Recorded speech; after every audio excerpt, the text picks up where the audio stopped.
Historia de la filosofía,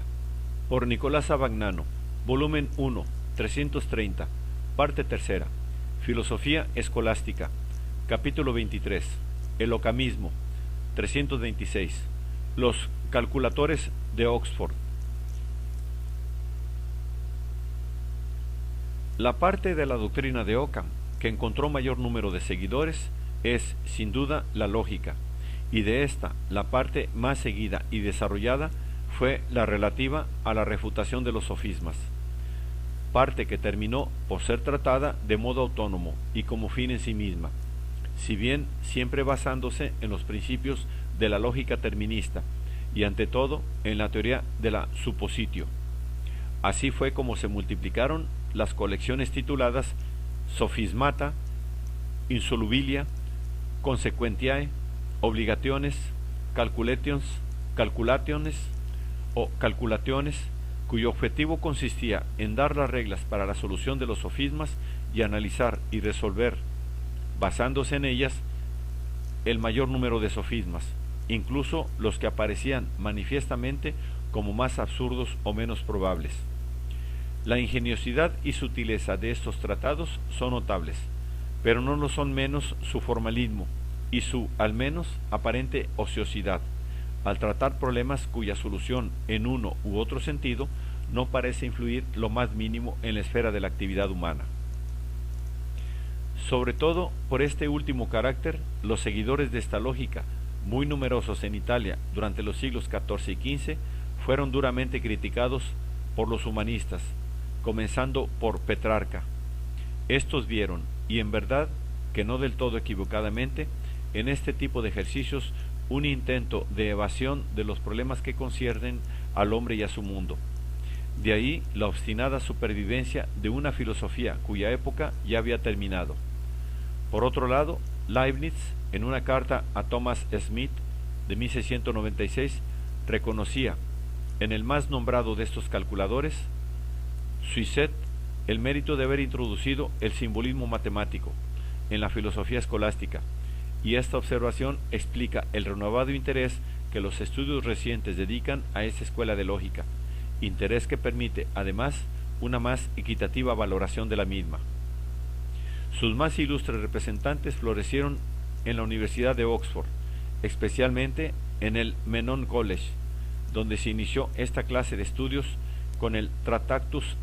de Proportionibus de Thomas Bradwardine.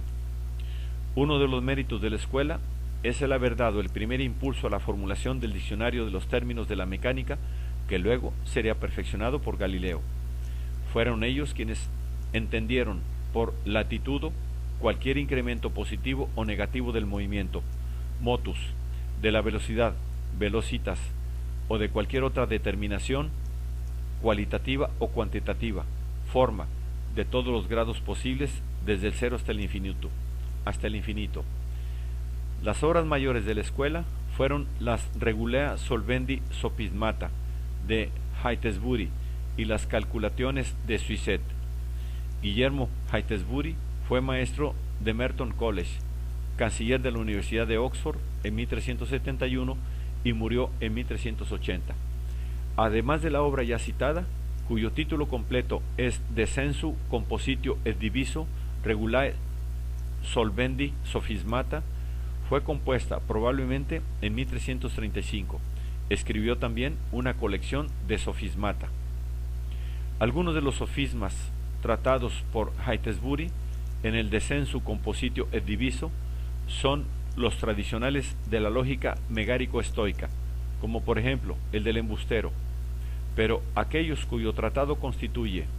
lo más importante de la obra conciernen a la noción del infinito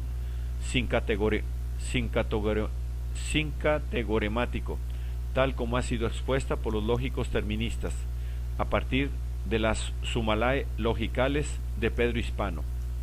Se entiende por infinito sin categoremático una cantidad que puede convertirse en mayor o menor que toda cantidad determinada.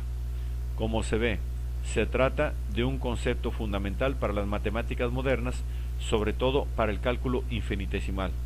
por lo que no es de maravillar que los tratados en que los lógicos de Oxford habían hablan acerca del mismo hayan atraído la atención de los estudiosos modernos, tanto más cuanto que, a diferencia de los escritores anteriores, que comenzando por Rogerio Bacon hasta Duns Scoto y Occam, habían tratado diversamente esta noción en las dificultades y sofismas aparentes a que la misma daba lugar. Los lógicos de Oxford emplean por primera vez, al tratar de esta noción, símbolos literales y se extienden sobre todo a considerarla en relación a los conceptos de movimiento y de velocidad, llegando hasta formular algún teorema de la cinemática moderna. Para dar una idea del modo como Heytesbury afronta los problemas del infinito así entendido,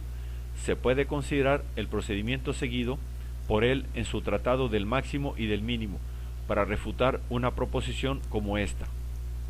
Existe un peso máximo que Sócrates basta para llevar, sea en efecto A este peso. Sócrates basta para llevar A, por lo tanto, la potencia de Sócrates excede con algún exceso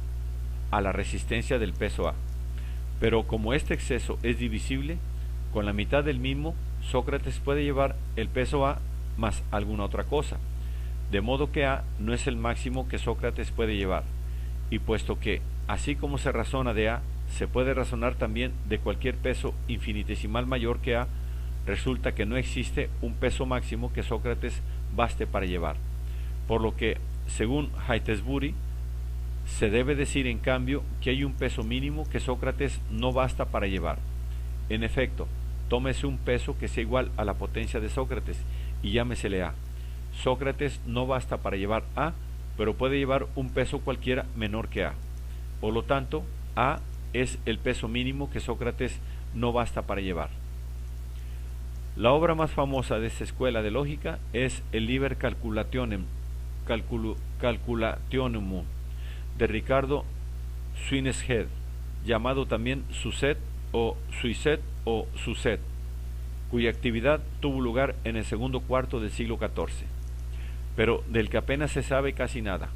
salvo que se vio complicado en la tumultuosa elección de un canciller de Oxford el año 1348. Sin embargo, su obra fue la más famosa durante los siglos XIV y XV, siendo muchas las ediciones que se hicieron de la misma. Dicha obra tiene como finalidad lo mismo que la de Heytesbury, la refutación de los sofismas, pero Suiset afirma claramente que los sofismas nacen de la noción de infinito. Sofismas en número casi infinito, dice, pueden nacer del infinito, pero si tuvierais presente que no hay proporción alguna entre la totalidad infinita y una parte suya, podrías resolverlos fácilmente. La obra de Suiset trata analíticamente varios argumentos que son diversos aspectos del proceso por el cual una magnitud, o más en general una forma, es decir, una determinada cualquiera, comienza a ser o deja de ser, aumenta o disminuye de intensidad, o aumenta y disminuye en la velocidad en que aumenta o disminuye, o se rarifica o se condensa mediante el distanciamiento o aproximación de sus partes. Estos argumentos los trata analíticamente, valiéndose del uso de símbolos y con definiciones precisas, aunque poco cuidadosas de los datos de la experiencia a los cuales sólo se hace una referencia ocasional, prefiriéndose la mayoría de las veces la consideración de casos puramente ficticios. Y aunque se encuentre en estos tratados algunos de los teoremas que demuestran la mecánica moderna, lo que falta en ellos es precisamente la exigencia fundamental de esta mecánica y en general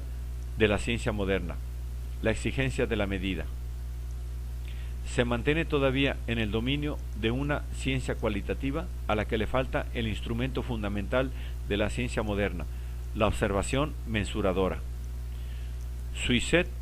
fue el más famoso de los lógicos de la escuela de Oxford,